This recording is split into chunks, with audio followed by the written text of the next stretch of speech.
Happy Friday, everyone. I'm Mike Moliterno. Welcome to the TGIF Report. We decided to do a TGIF Report this week because I don't know about you, but I'm glad it's Friday. And plus, we have a lot to talk about. So what I'd like to talk about today are the positive stories about people and businesses contained in the mid-March issue of the Business Journal, which just came out. And we'll start with one written by yours truly about the Brightside Project in Salem.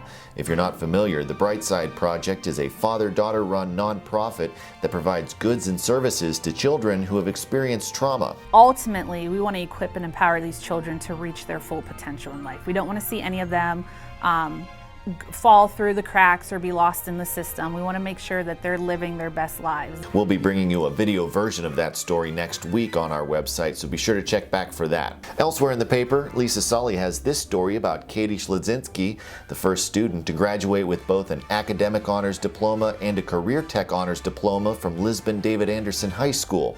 A few pages down, George Nelson has this story about all the economic activity taking place in Lordstown, from the TJX warehouse and distribution center being built to Lordstown Motors' efforts to build electric-fueled trucks inside the former GM complex. Now, if you're a business owner or if you work in a family-owned business, succession planning is something you should be doing. On page 39, we have several tips for how to go about creating a successful succession plan. If you're still not convinced you need one, check out this column from W3 Wealth Management's Ryan Glynn on page 60. Now, when this is all over and the bars and restaurants reopen, and they will, I don't know about you, but I'm going to want a beer, which may be the perfect time to check out the tap menu at the Biker Brew House in Austintown.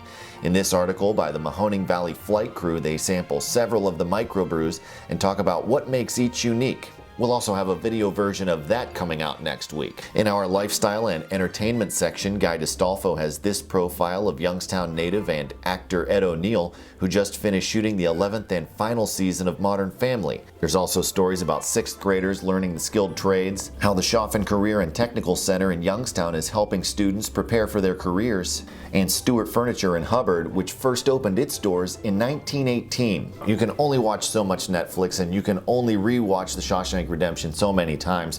What better way to relax than by turning off the screens and learning about all of the positive things that are happening in our region? If you aren't a subscriber to the Business Journal, you can change that by clicking subscribe under the Contact Us tab at businessjournaldaily.com. I'd also like to add that the Business Journal is a locally owned small business too, and that like the bars and restaurants, we can't continue to do what we do without your support. So if you like being informed and if you appreciate all of the great stories our great reporters bring you every day, we'd appreciate it if you'd become a subscriber. That is all for this week's TGIF Report. I'm Mike Moliterno. See you next Friday. 717 Credit Union. Business services designed to meet your daily needs. Commercial loans, business deposits, merchant and payroll services. 717 Credit Union. It's knowing you were treated right every time.